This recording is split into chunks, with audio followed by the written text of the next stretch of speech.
سلام خدمت تمامی دوستان کانال متینش 92. امیدوارم حالتون عالی باشه. بچه‌ها ما امروز آمدیم با یه ویدیوی دیگه و یک کم ویدیو فرق داره موضوعش و کلا یک توضیح بدم که از این بابت فعالیتمون اینا چجوریه. ما یک از حدود از توی اسفند دیگه فعالیتی نداشتیم و الان آمدیم. ما یه دوره در مورد هواپیما اینا ویدیو میذاشتیم، بعدش باز عمومی شد کانال، یعنی در مورد هر چیزی گذاشتیم که اونم ادامه دار نبود. 2 تا ویدیو بود کلا در مورد گیم بود، یکیش ماینکرافت بود و یکی دیگه اش فکر کنم بازی نفوذی بود. بعد حالا ما امروز آمدیم با یه ویدیو در مورد درماتولوژی رو نمیدونم کدوماتون شنیدین تا حالا چی هست. درماتولوژی یک علمیه مثل نجوم، زیست. حالا درماتولوژی ولی یکم فرق داره.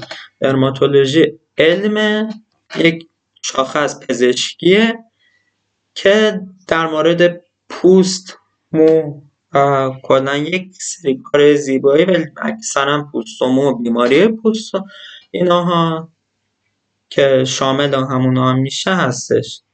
مثلا نجوم ستاره شناسیه. درماتولوژی در مورد پوست و همینا دیگه، بیشتر هم پوست و بیماری پوست. حالا من هم یک چند وقت پیش داشتم توی فضای مجازی و اینا برای خودم میگشتم و به ویدیویی خوردم که داشت درماتولوژی رو توضیح میداد. ما هم گفتیم چه جالب، رفتیم در موردش تحقیق کردیم و حالا داریم هم میکنیم دیگه.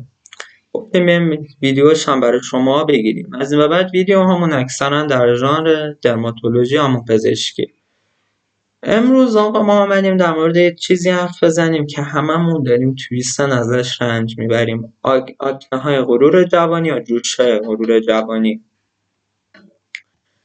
خب ما الان تو این دوره نوجوانی یه سری جوشهای غرور جوانی داریم که از مشکلات رایج پوستی تو سن ما به دلیل حالا تغییرات هورمونی و افزایش فعالیت غدد چربی معمولا هم روی صورت و پیشانی و بینی و چانه ظاهر میشه. حالا رعایت بهداشت پوست به این کاهش جوش‌ها خیلی کمک میکنه. شستن منظم صورت با شوینده مناسب هم اهمیت کمی نداره، یعنی اهمیت زیادی داره. مصرف غذاهای سالم و نوشیدن آب کافی خیلی به موضوع کم شدن جوش‌ها کمک میکنه.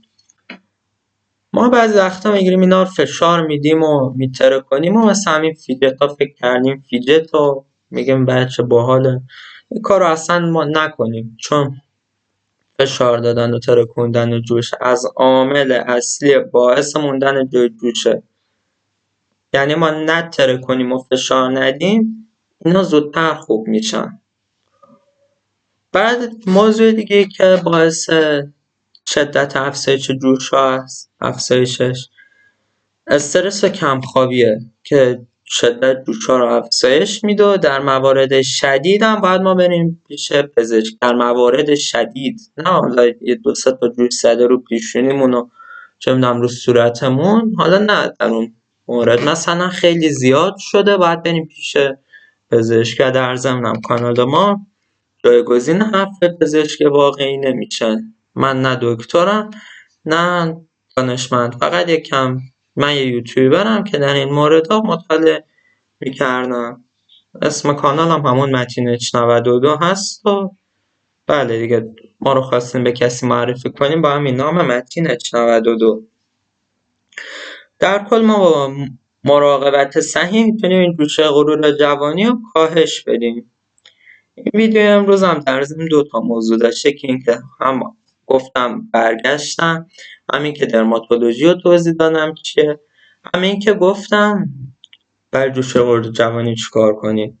در زیر 10 دقیقه ویدیو همون از این به بعد زیر 10 دقیقه که زیاد توصیه شما سر نره.